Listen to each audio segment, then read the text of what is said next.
Bonjour à toutes, bonjour à tous. Comment ne pas tomber dans le piège des escrocs qui vous proposent des placements attractifs? En matière de placement, qui que vous soyez, quels que soient vos revenus, quelles que soient vos connaissances, vous pouvez être victime d'une arnaque et perdre beaucoup d'argent, voire tous vos biens. Les stratagèmes des escrocs sont variés, mais certains signes peuvent vous alerter. Les escroqueries, ça n'arrive pas qu'aux autres. En effet, les arnaques sont nombreuses et les techniques sont bien rodées pour vous inciter à investir. Appels de faux conseillers, emails, Bannières sur Internet faisant la promotion d'offres exceptionnelles. Les arguments sont nombreux pour vous pousser à investir toujours plus d'argent jusqu'à perdre toutes vos économies. Attention au bon placement, qui ne serait réservé qu'à quelques privilégiés dont vous entendriez parler de la bouche d'un proche. Dans certains cas, il peut s'agir d'escroquerie. Un soi-disant conseiller, indépendant, parvient à convaincre des personnes de faire un premier versement.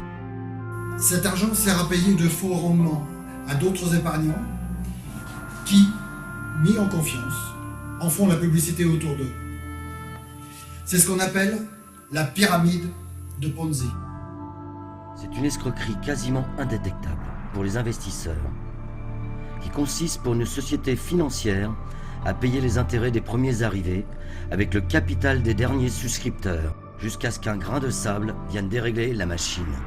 Et c'est à ce moment-là que les victimes s'aperçoivent de la supercherie. Il y a aussi ceux qui vous appellent, parfois de façon très courtoise et sympathique, Pour vous faire accepter un placement attractif, avec un crédit d'impôt à la clé, une information sur un potentiel investissement immobilier, vous recevez un courriel proposant un livret d'épargne, etc., etc.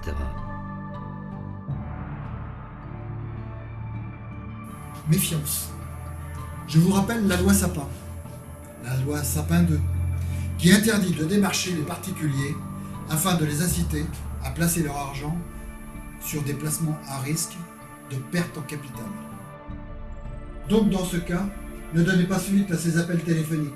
Et supprimez les courriels, car il s'agit très probablement d'arnaque. Certains vont vous demander d'investir une petite somme d'argent pour ne pas vous effrayer, puis une autre, et ainsi de suite jusqu'à ce que vous n'ayez plus d'économie à placer. Inversement, ils peuvent aussi vous demander de verser immédiatement une grosse somme d'argent. Ce que vous allez naturellement refuser. Le tarif pour bénéficier du placement miracle va alors diminuer, jusqu'à ce que vous acceptiez. Le piège se referme sur vous.